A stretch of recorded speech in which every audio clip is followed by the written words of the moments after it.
Hi, I'm Graham and welcome back to Man vs Film. This is another Blu-ray update video. I have got 3 movies to show you this time from 3 of my favourite companies. We have Arrow, we've got Eureka and we have Criterion, someone that I'm moving into and starting to really enjoy some of their output. So the first one is this one that's packaged that we'll open up. This is an Arrow limited edition set and was one that I thought a little bit about before actually buying. It is by George Bootgereit, I think his name is, and it is The Todd's King, The Death King. Now, I've heard a lot of things about this one. I'm not really too sure if it's something that I'm dying to watch or even check out, but from the people that seem to love it, they really do rave about this. This is the guy that brought us Necromantic 1, 2 movies that I picked up ages ago, but I just can't quite bring myself to watch them because of the subject matter, but they will be something that I will get to at some point.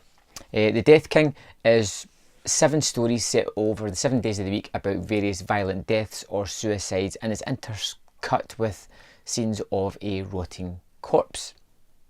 Now, it doesn't sound as if it's something that's to my tastes, but from the reviews that I've read, from the people that I've talked to, that doesn't really do the movie justice. This limited edition set has a 3-disc collection. It's got the standard DVD, it's got the Blu-ray, it's got the soundtrack, it has a book, a 60-page book, and it is limited edition. It's one that I'm glad to have in my collection because it really does depict a range of movies. It's something that's a little bit different to something that I've got, something that I do want to experience. This is one of these movies that when I sit down and watch it, if it doesn't speak to me, if there's not something that really resonates with me, I'll probably just pass it on. But just now, glad to have it in my collection. Next up from Criterion is a huge miss in my collection, something that I should have seen, but I never have for some reason, and that is Easy Rider. Now, there's lots of things being said about Easy Rider. It's a movie that I pretty much know nothing about other than it's Peter Fonda, it is Dennis Hopper, it's Jack Nicholson, it's on the road. It was a low budget movie that's done tremendously well, won some awards.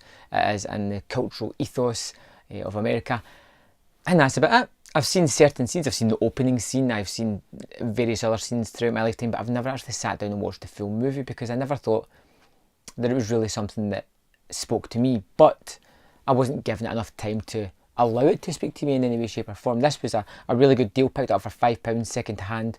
Glad to have it in the collection.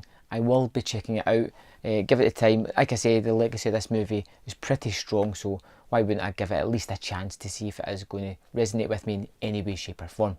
And last but definitely not least, one that I've had pre-ordered for the longest while from Eureka, number 185 in their Masters of Cinema collection, and that is Legend of the Mountain by King Hu.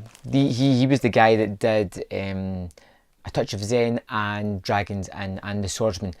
This one I hadn't heard a single thing about, didn't know anything about it, just it was announced, I saw the trailer and the trailer just wowed me. Absolutely stunning visuals, really cinemascope of these like forests, mountains, production value looked great. I had people fighting like that jumping through the air kind of style that looked tremendous. Apparently it's a Chinese ghost story about a monk that goes to a mountain to write some scripture, and there's 2 female ghosts here that kind of interact with him a fair bit. That's all I know. That's all I want to know. I don't want to know anything else about this. I'm going to have to plan when I'm going to check this out because this is a runtime of just over 3 hours. And it just looks amazing. If you haven't seen it, you need to check out the trailer on this thing. It just looks simply stunning. This is something I'd be very happy to see Eureka go into more often than not. I do like Asian movies, but it's not something I'm overly versed in, so I'm always happy to discover something that I've never heard before. Recently just announced on Eureka Classics, not in the Masters of Cinema range, is Iron Monkey. I absolutely love that movie. You'll see that in a Blu-ray pickup at some point because that movie is just utterly terrific. But yeah, that's what I've got so far in this Blu-ray pickup video. So there we have it, my 3 pickups for this video. 3 somewhat notorious movies, classic movies, masterpieces, who knows. I'll check out 3 movies that I've never seen before, 3 that I'm very happy to add to the collection, 2 that I'm really looking forward to checking out, and 1 that I'm a little bit trepidatious of because I'm just not sure what it's going to deliver. But there we have it. thanks for watching. If there's any deals that I've missed out or anything I should be checking out, let me know in the comment box below, and I will see you next time on Man vs. Film.